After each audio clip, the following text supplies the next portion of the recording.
इस वक्त हमारे साथ बातचीत के लिए उत्तर प्रदेश के बुलंदशहर से भारतीय जनता पार्टी के सांसद भोला सिंह मौजूद है। सर, वक्त संशोधन कानून को लेकर पिछले कई दिनों से विरोध आपने देखा होगा, सुप्रीम कोर्ट में भी मामला पहुंचा, लेकिन आज जो है all India Muslim personal law board एकजुट हुआ है तालकटोरा स्टेडियम में और बड़ा प्रदर्शन किया जा रहा है। देखिए, जो all India Muslim personal law board कानून के विरोध में निरंतर इस तरीके के गोष्ठियाँ कर रहा है या जगह जगह लोगों को जाके बरगलाने का काम कर रहा है, ये इनकी सोच नहीं है, विरोधी पार्टियों की सोच है। जो भी राजनीतिक पार्टी इस बिल के विरोध में संसद में थी, वही राजनीतिक पार्टियों के नेता ने इनको उकसा रखा है। लेकिन ये उन राजनीतिक पार्टियों के उकसाने में आके भूल चुके हैं कि इससे वो मुस्लिम वर्ग का ही नुकसान कर रहे हैं। जो गरीब तबके का मुस्लिम है, जो गरीब तबके की महिलाएं हैं, उनको एक तो इस बिल के माध्यम से उनको उनके अधिकार, उनको न्याय मिलेगा, दूसरा डेवलपमेंट इस भूमि पर होगा। तो ये उनके विरोधी हैं और ये राजनीतिक पार्टियों के षड्यंत्र के रूप में आके इस तरीके के कार्यक्रम में कर रहे हैं। तो निश्चित ही मुसलमानों के विरोध में ये लोग हैं। और मुझे लगता है कि जो गरीब मुसलमान हैं, अपने प्रधानमंत्री से बहुत सारे मुस्लिम भाई अपना मिलकर समर्थन धन्यवाद देके गए, और पूरे देश में भी ये कुछ ही लोग हैं, चुनिंदा लोग, और ये वो लोग हैं जो राजनीतिक पार्टियों के साथ हैं, राजनीतिक पार्टियों के इशारों पर काम करते हैं। तो इनकी खुद की सोच नहीं है, मुसलमान विरोध में नहीं है, कुछ चंद लोग विरोध में है।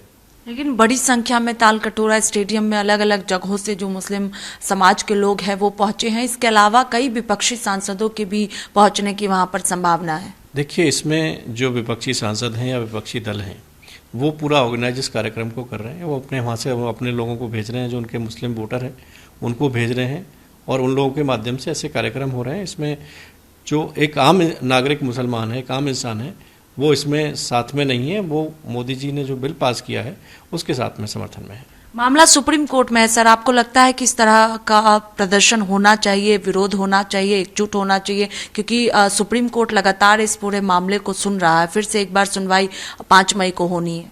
देखिए, लोकतंत्र में विरोध करने का अधिकार सबको है, और इनका विरोध विपक्षी दलों ने, जब जेपीसी की मांग थी तो वो विरोध के रूप में थी, उस मांग को हमारी सरकार ने पूरा किया। जो सुझाव इनके थे उसको उसमें अमेंड करने का काम किया है। संसद में लंबी चर्चा इस पर दोनों सदनों में हुई। उस चर्चा में विरोधी सांसदों ने भी हिस्सा लिया, उन्होंने अपने विचार रखे, लेकिन उसके बाद सर्वसम्मति के बहुमत के साथ में ये कानून बिल पास हुआ है। तो इसमें जब संसद से पास हो गया तो सड़कों पर विरोध करने का कोई मतलब नहीं होता है। ये संसद के कानून को जो पास किया, सांसदों ने मतदान किया, ये उनका अपमान कर रहे हैं इस तरीके के धरने प्रदर्शन करके, और उसके साथ साथ समाज का भी अपमान कर रहे हैं।